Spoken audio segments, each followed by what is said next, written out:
everyone, I'm Elaine. And I'm Sherry. Today we are going to share our Q&As about Oroonoko. Well, Oroonoko, written by Ephra Bain, is about Prince who was taken from Africa and forced from his high position into ultimate powerlessness. And he was enslaved, moving from a position from the highest esteem to a position of lowest esteem in a moment. And in this novel, we can see some conflicts. And what kind of conflicts comes to your mind first, Elaine? Well, there are several conflicts in psychological, social, and spirit aspects. But what impressed me the most is the psychological conflict. A psychological conflict can be seen in the story when Oroonoko persuades other slaves to escape with him and Imoida. This is a psychological conflict because escaping is very risky and dangerous, and there's no guarantee of success. So deciding to do so is very risky. One could easily be conflicted about whether or not to do so, and whether or not to take others risking their lives as well.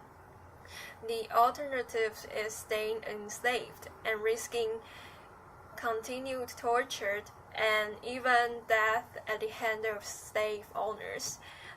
Oroonoko decides that the risk is worth trying, so he decides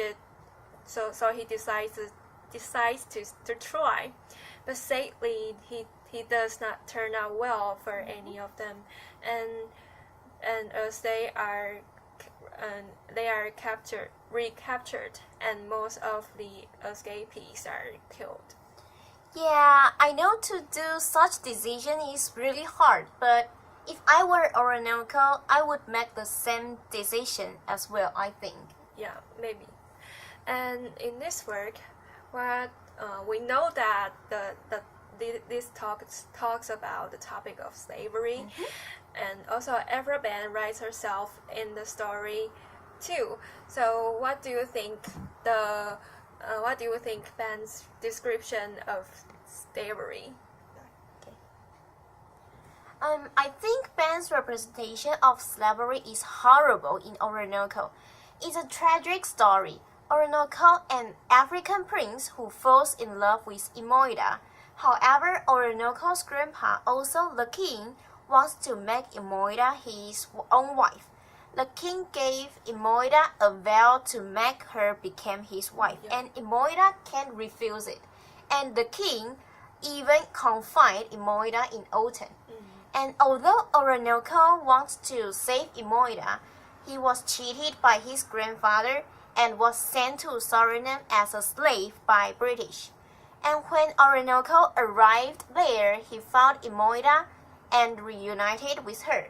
But as Oroonoko knew that Imoida was pregnant, he killed her, since he didn't want his children to raise in slavery. In this story, the issue of slavery is a main focal point.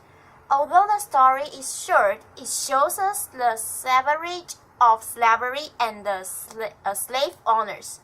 Bain shows us how the people sold into slavery and had their names changed to prevent anyone identify them. She also shows how the effects of slavery change people. Oroonoko has to make devastating decisions for the sake of his wife and unborn child, which he would not have to make if he were not a slave. So you think that Oroonoko is a victim of slavery? Yes, definitely. I think so too. He's one of the poorest men I've ever read. And Oroonoko is one of the saddest story I've ever read. I agree. Okay, this is the end of our video. Our video is wrapped here. And thanks for your watching.